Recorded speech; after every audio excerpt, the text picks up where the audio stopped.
প্রিয় ইসলামেরা, আজ আমার আলোচ্য বিষয় হলো আলেমদের পীরের সোহবতে যাওয়ার প্রয়োজনীয়তা। প্রিয় ইসলামেরা, আপনারা হয়তো বলতে পারেন এই মডার্ন যুগে এসে আপনি কিভাবে বললেন আবার একজন পীরের প্রয়োজন।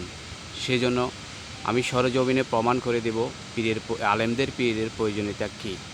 এই যে সেন্টার ব্যবসা সেন্টার মসজিদ দেখতেছেন, এই মসজিদের যিনি বর্তমান ইমাম এবং খতিব হিসেবে দায়িত্বে রয়েছেন, উনি আমার এলাকায় ছোটো থেকে বড় হয়েছেন।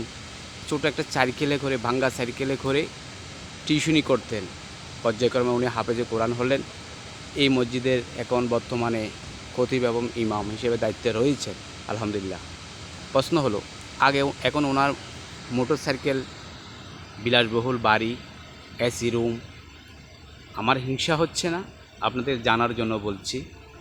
এই যে মসজিদ দেখতেছেন, এই মসজিদের মধ্যে আমি গণলাম 8টি রহিয়াছে এসি।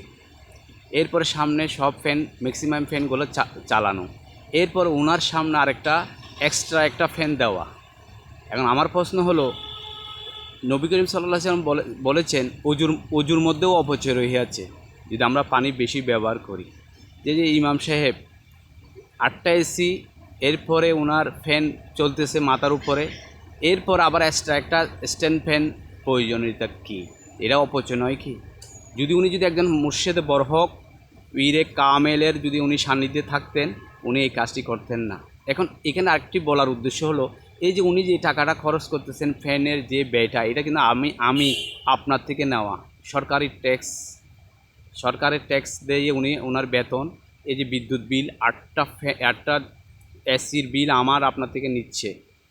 পিএস নাবেরা, আমরা যদি একটু সচেতন হই, আলেমদেরও, আমরা যারা মসজিদ কমিটি রয়েছে, আলেমদেরও প্রয়োজন, ওদেরকেও তাগিদ দিতে হবে হক্কানি পীর মাশায়েখদের সোহবতে যাওয়া।